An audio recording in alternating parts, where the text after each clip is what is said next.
Fréquence protestante, Espérance féminine,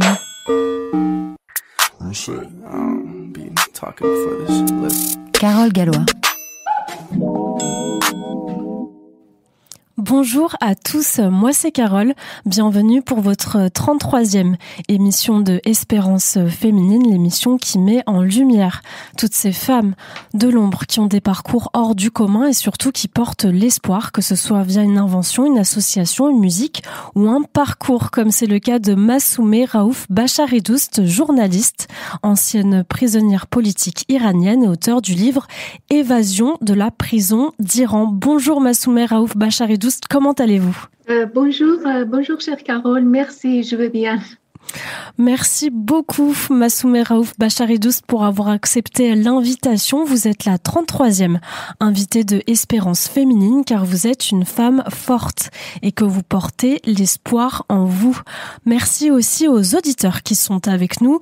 Massoumeh Raouf Bachari-Doust, vous étiez déjà venue dans l'émission pour parler de la violence faite aux femmes iraniennes. Pour rappel, l'Iran est un pays où des milliers de femmes ont été exécutées ou torturées à mort pour leur opposition au pouvoir.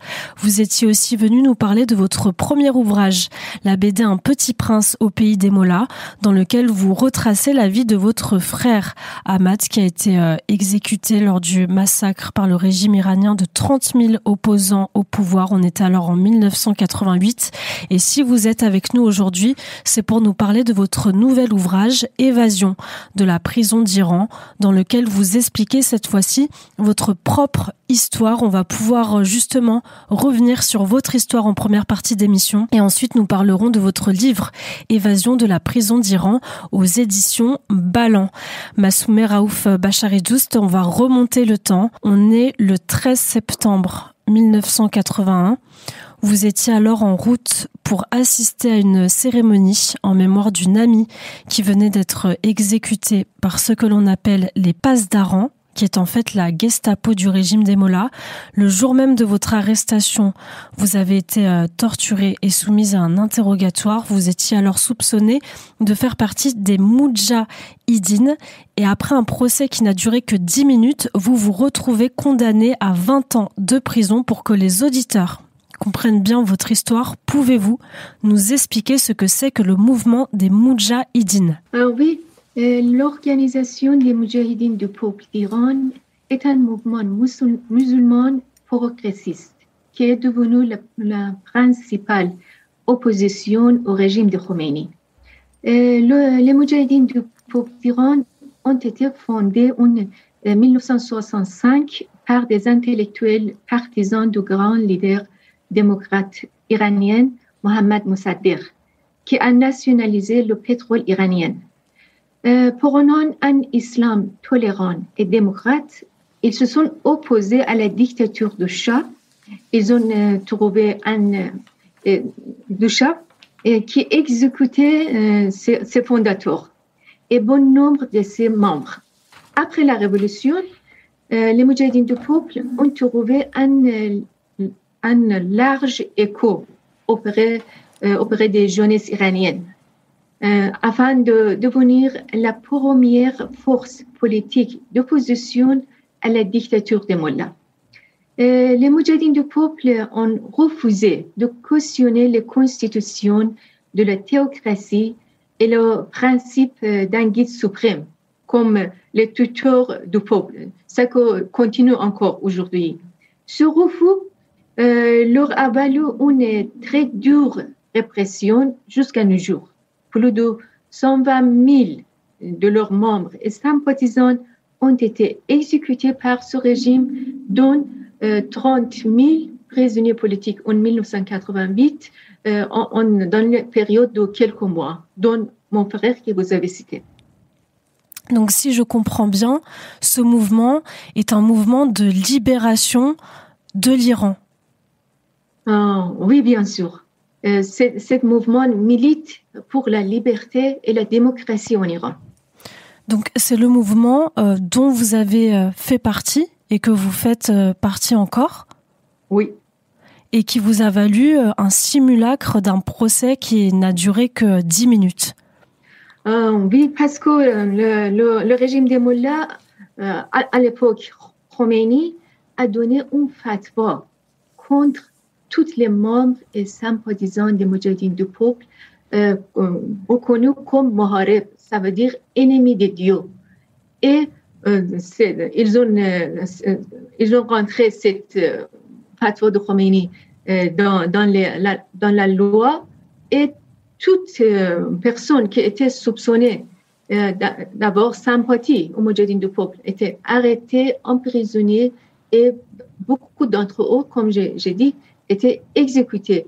Cette loi encore existe en Iran. Et c'est à ce moment-là que vous avez été incarcéré dans la prison de sécurité maximale de Rasht, au nord de l'Iran. Et après 8 mois dans cette prison, vous avez réussi à vous enfuir en escaladant un mur pour retrouver votre liberté. Quelle a été votre technique pour pouvoir vous évader de cette prison ? C'est une longue histoire que j'ai essayé d'expliquer en détail dans mon livre « Évasion de la prison de l'Iran », qui a été publié par Édition Bolland, qui est disponible maintenant en libraire en France, en Belgique, en Suisse et aussi au Canada. En prison, au fur et à mesure que nos conditions de vie s'aggravaient, nous commencions à mieux connaître, à mieux maîtriser la situation grâce à notre ferme détermination à résister au régime des mollahs. Depuis longtemps, nous voulions porter un coup dur à ces cibles en nous évadant et ainsi envoyer par le bravoure de notre acte un message au régime que vous trompez si vous pensez pouvoir briser notre morale ou forcer un partisan de Moudjahidine du peuple d'Iran à se plier. Le risque de cette tentative d'évasion était très élevé. Nous pouvions être vus avant d'arriver de l'autre côté du mur par le tour de guêpe de Pastoran et être tués d'un tir de mitrailleuse. Et si nous étions arrêtés, la mort sous le torture ou par exécution nous attendait. C'était évident. Mais pour nous, cette opération symbolisait notre résistance face à un régime armé jusqu'aux dents. Mais quelle a été votre technique pour passer de l'autre côté du mur ? Est-ce que, par exemple, il y a quelqu'un qui a fait le guet pour détourner l'attention des gardes ? Oui, c'était très bien planifié parce que toutes les filles de notre cellule étaient impliquées dans ce plan. J'étais pas seule. Si j'étais pas seule, je n'arriverais pas faire cette opération très compliquée. Les filles, ils ont m'aidé, ils ont diversifié les gardes. Oui, d'autres filles qui sont sorties avec moi de la cellule pour aller aux toilettes, ils m'ont aidé au pied du mur pour escalader les murs parce que c'était trop haut, environ 4 mètres. Et quand je me suis sautée en autre côté du mur, oui. J'ai couru dans les vastes cours qu'il y avait et je me suis cachée dans les bois pour arriver à sortir de cette zone. Et vous avez réussi. Oui. Et là, vous êtes sortie. C'est très, très dangereux. J'ai détaillé dans chaque minute de cette opération dans mon livre et j'arrive pas maintenant dans cette petite émission, j'arrive pas Oui, bien sûr, il faut lire votre livre pour avoir plus de détails. Concernant cette opération, d'ailleurs, si j'ai bien compris, les gardes étaient au courant, ils vous ont dispersés, les femmes ont été dispersées, il y a même eu des exécutions pour stopper cette opération, c'est-à-dire que eux-mêmes le savaient, que vous alliez vous enfuir. Non, pas du tout. Le lendemain, les gardes a compris que nous avons que 2 filles moi et un autre fille, nous avons évadé de prison. Ah, donc c'est suite à l'évasion, d'accord. Oui, le lendemain, ils ont compris et ils ont torturé et interrogé les filles de la cellule. C'était environ 20 filles que nous étions là-bas. Et beaucoup d'entre elles ont été exécutées dans le massacre de 1988, qui je leur rends hommage dans mon livre. Dans votre livre. Oui. Et vous avez été combien à ce moment-là à avoir réussi à vous échapper? Nous étions deux. Moi et une autre fille. Une autre fille elle s'appelait Nastaran. D'accord. Pouron était Pouron restait dans la prison après mon évasion. Pouron raconte toutes les choses qu'ils ont subies après cette évasion. Dans la prison. Oui, dans la prison. Et quand Pouron a été libéré, il a écrit un livre sur ses souvenirs et tous mes renseignements après notre évasion, qu'est-ce qui s'est passé à l'intérieur de prison, ça vient du livre de mon ami Pouron Najafi, qui, elle aussi, elle est tombée en martyr par le régime des mollahs.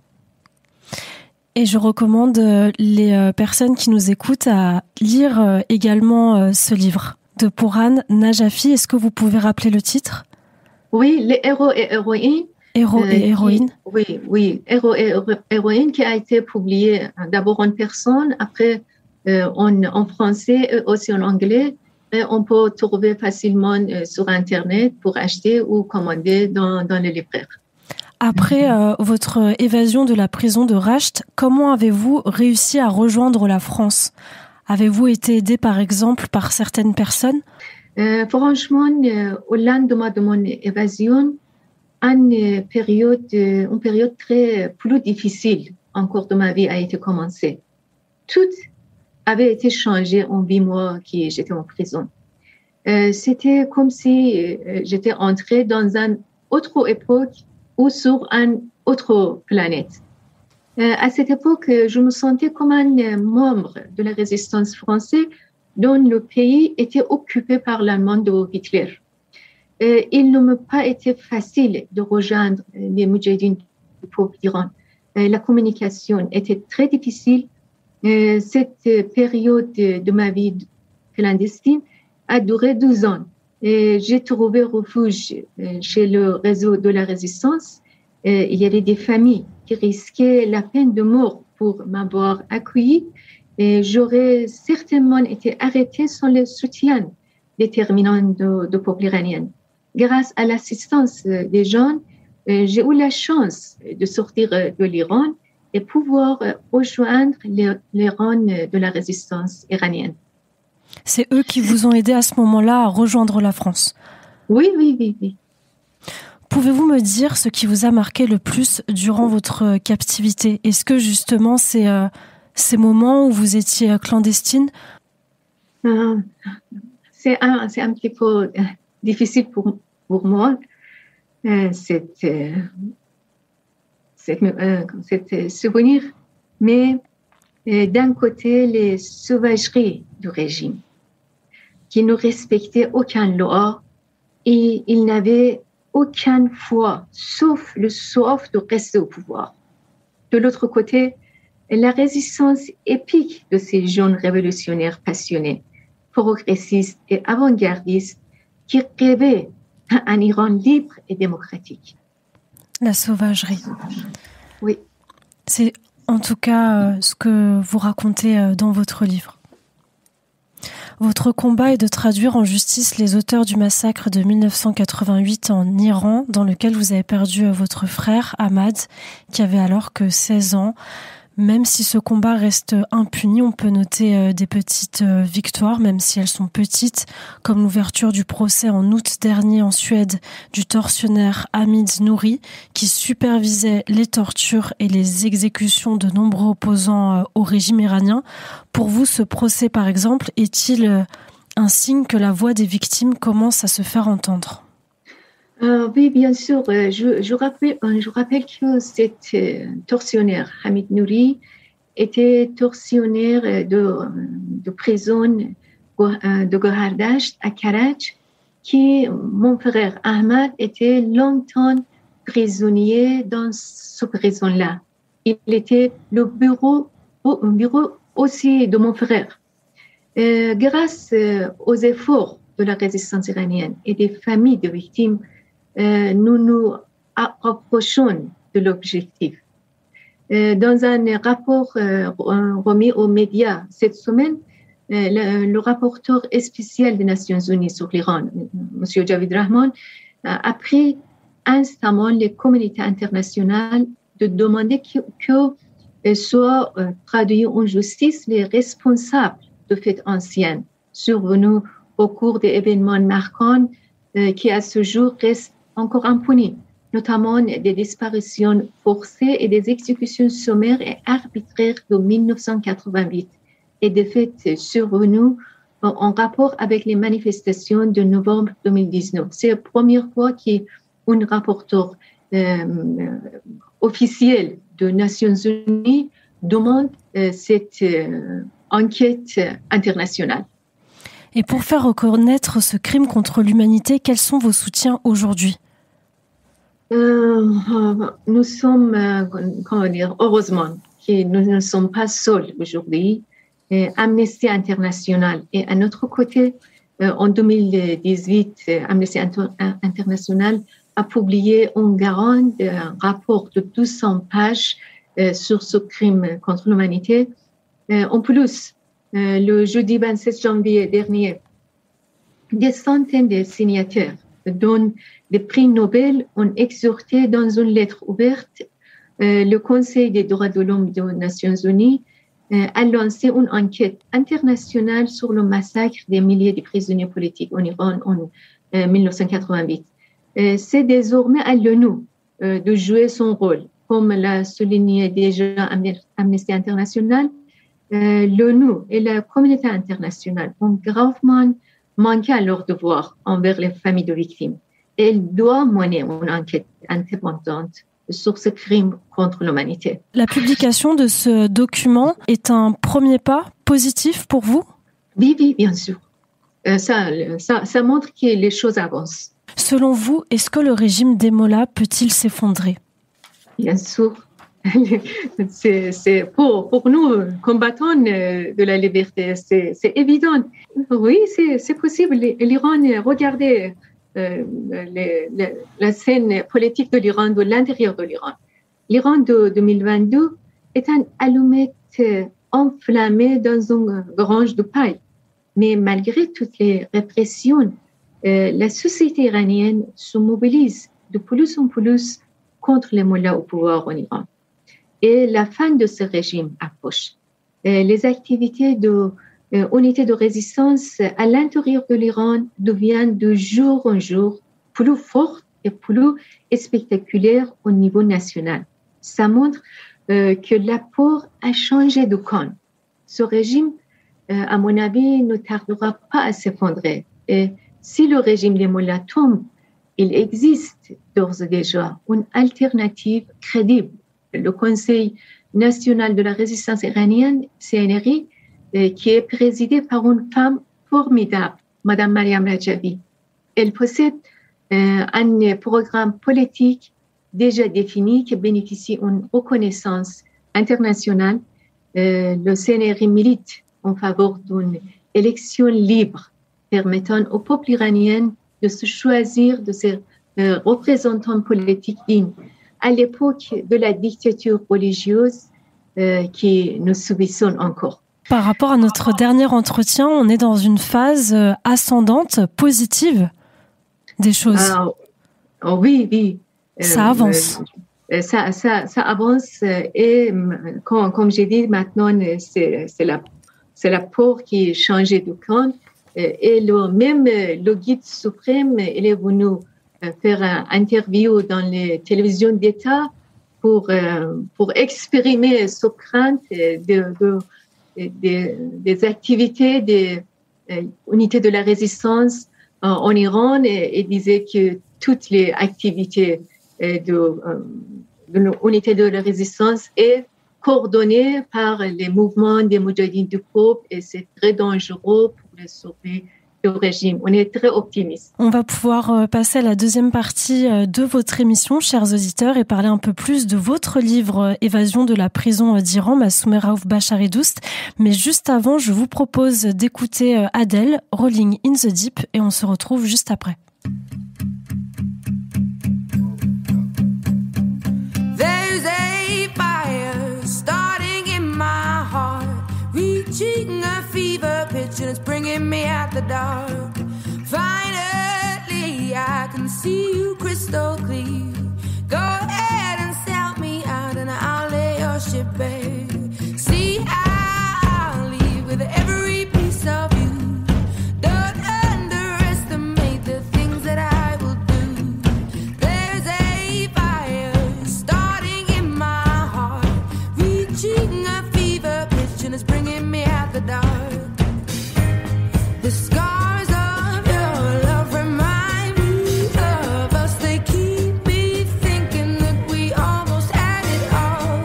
The scars of your love, they leave me breathless. I can't help feeling we could have had it all. In the deep, you have my heart inside, and you played it to the beat. Baby, I have no story to be told, but I've heard one on you, and I'm gonna make your head burn. Think of me in the depths of your despair. Make a home down there as mine sure won't be shared. The scars of your love remind me of us. They keep me thinking that we almost had it all. The scars of your love, they leave me breathless. I can't help feeling we could have had it all. In the deep, you have my heart inside, and you played it to the beat. Could have had it all. In the deep, you have my heart inside of your hand, but you played it with a beating. Throw your soul through every open door. Count your blessings to find what you look for. Turn my sorrow into treasured gold. You'll pay me back in kind and reap just what you sow. We could have had it all. We could have had it all.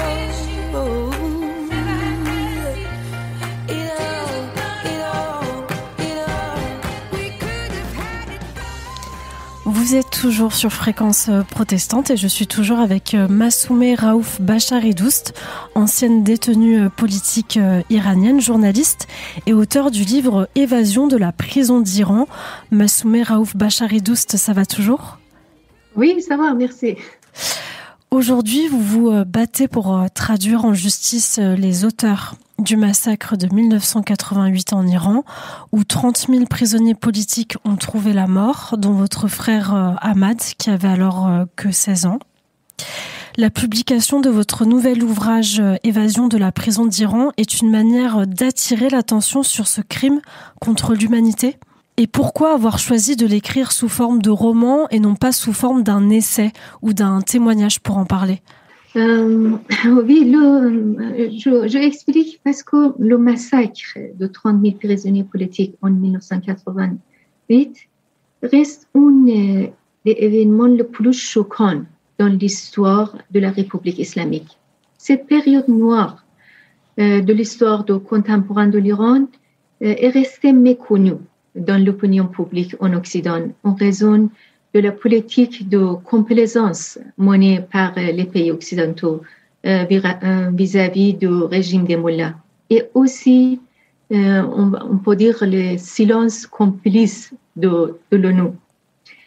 Au cours de ces 30 dernières années, des milliers de pages et de documents ont été rassemblés et publiés sur ce crime contre l'humanité.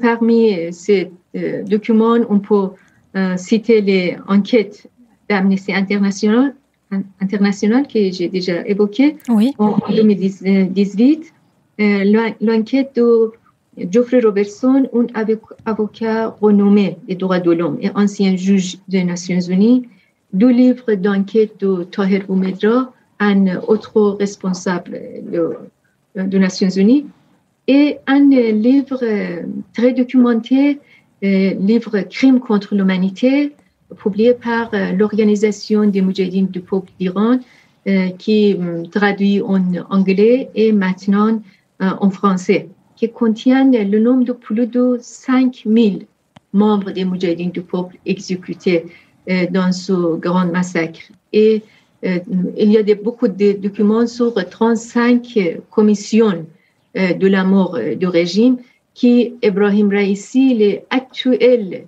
président du régime des Mollahs, était membre de ces commissions de la mort. Et il y a aussi des documents sur les fosses communes dans 36 villes de l'Iran à travers tout l'Iran. Quand vous dites que l'ONU est complice, pouvez-vous développer? Oui, parce qu'ils ont, malgré qu'ils dès le début du massacre, la résistance iranienne a averti toutes les instances de la communauté internationale de l'ONU, mais ils ont fermé les yeux et ils se tuaient, il n'a pas parlé, il n'a pas pris au sérieux les avertissements et les informations qui ont été données par le régime des Mollahs, par la résistance iranienne contre le régime des Mollahs. À cette époque-là, les pays occidentaux ont cherché la politique de complaisance avec le régime et ils ont fermé les yeux sur ce crime contre l'humanité. Et maintenant, après 33 ans, et beaucoup de documents et beaucoup de, notre combat pour divulguer sur la scène internationale ce crime, ça a commencé, les choses ont commencé à changer. D'accord. Écrire ce livre a été libérateur pour vous? De certaines manières, oui. Parce que je partage mon histoire et mon vécu avec mes lecteurs.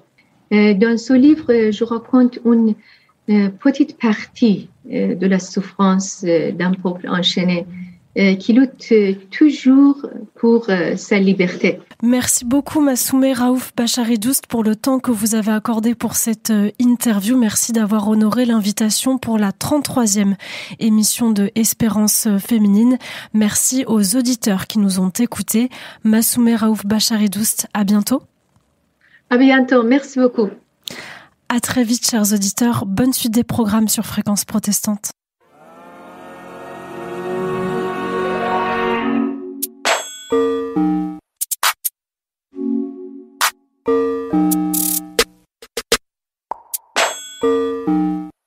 Shit, I'll be talking before this shit. Listen. No time for no lies. No way.